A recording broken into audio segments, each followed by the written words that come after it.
আসসালামু আলাইকুম ভিউয়ার্স, কেমন আছেন আপনারা সবাই? আমি ভালো আছি আলহামদুলিল্লাহ। আমি আজকে চলে এসেছি আপনাদের সাথে নতুন আরেকটি ভিডিও নিয়ে। তো আমার আমি সারাদিন কি করি, কোথায় বেড়াতে যাই সেই ভিডিওগুলো আমি আপনাদের সাথে শেয়ার করি। তো অবশ্যই আপনারা আমার পেজটাকে লাইক, কমেন্ট, শেয়ার করবেন আপনার ফ্রেন্ডস এবং ফ্যামিলির সাথে। তো এগুলো হচ্ছে কুমিল্লার বেশ কিছু ভিডিও। তো আমার দাদু বাড়িতে গিয়েছিলাম আমরা। তো এটা হচ্ছে আমার ফুফির বাড়িতে বেড়াতে গিয়েছিলাম। তো আমার বাচ্চাদের জন্য আমার ফুফিরা চিকেন বিরিয়ানি করেছিল। আমি ছিলাম, আমার বাচ্চারা, আমার মা বাবা, আমার বোনের বাচ্চারা, আমরা সবাই ছিলাম সেখানে। তো বাচ্চারা যেহেতু ছোট, ঝাল খেতে পারবে না, তাই ওদের জন্য চিকেন বিরিয়ানি করা। তো আলহামদুলিল্লাহ আমার ফুফি আমাদের জন্য অনেক কিছু রেডি করেছিল। তো আমরা যাওয়ার আগে আমরা ফুফিকে বলেছিলাম আমরা ভারী কোনো খাবার খাবো না, হালকা পাতলা বা আমাদেরকে ছোট মাছ বা যেগুলো দেশে পাওয়া যায় সেরকম কিছু খাবার দিতে।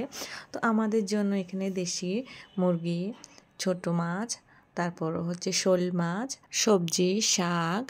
তো আমাদের কুমিল্লার ভাষায় এগুলোকে গুঁড়ো মাছ বলে। তো 2 রকমের গুঁড়ো মাছ রান্না করেছিল। আর দেখতেই পাচ্ছেন ভাতগুলো মোটামুটি অনেক মোটা ছিল। তো আমাদের ওদিকে এরকম মোটা চালের খায়। তো আলহামদুলিল্লাহ খুবই ভালো আয়োজন করেছিল আমার ফুপি।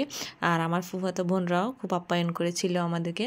এখানে যা দেখতে পাচ্ছেন মাছগুলো বেশিরভাগ তেলাপিয়া মাছও ছিল। এসবগুলো আমার ফুপির পুকুরের মাছ। তো আমরা খুব আনন্দ নিয়ে খেয়েছি। তো আর সত্যি বলতে আমরা তো শহরে থাকি, চট্টগ্রামে থাকি। তো আমি আমার লাইফের এই প্রথমবার আমার ফুপির বাড়িতে গিয়েছি। কারণ আমরা সবসময় শহরে থাকার কারণে আমরা কুমিল্লাতে যাওয়া হয় না। তো রাতেও আমাদের জন্য বিভিন্ন ধরনের খাবারের আয়োজন করেছিল। তো আমি সেই ক্লিপগুলো নিতে পারিনি। আর এখানে দেখতেই পাচ্ছেন কি সুন্দর দই। তো আমার ফুফি আমাদের জন্য রেডি করেছিল এই দইগুলো। আমরা যাব বলেছিলাম, এর আগের দিন দইগুলো বসিয়েছিল। আর বিভিন্ন ধরনের হাতের পিঠা বানিয়েছিল আমার ফুফাতো বোনরা। ওদেরকে অসংখ্য ধন্যবাদ খুব সুন্দর করে আয়োজন করার জন্য।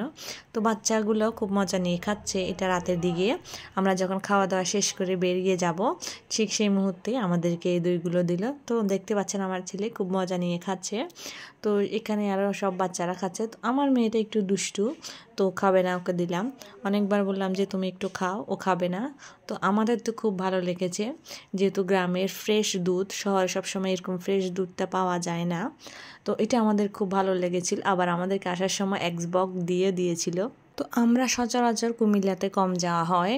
প্রায় 8-10 বছর পর আমরা কুমিল্লাতে গিয়েছিলাম সবাই মিলে, যেহেতু আমার বাবাও বাহিরে থাকে। তো আমার বাবা যখনই আসে তখনই আমরা যাই। দেখতে পাচ্ছেন আমার মেয়ে এখন একটু খাবে, হালকা করে, খেয়েও আর খাবে না।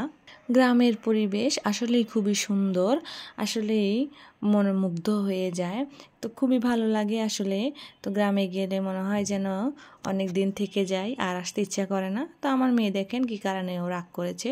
তো আজকে এই পর্যন্ত, সবাই ভালো থাকবেন, আল্লাহ হাফিজ।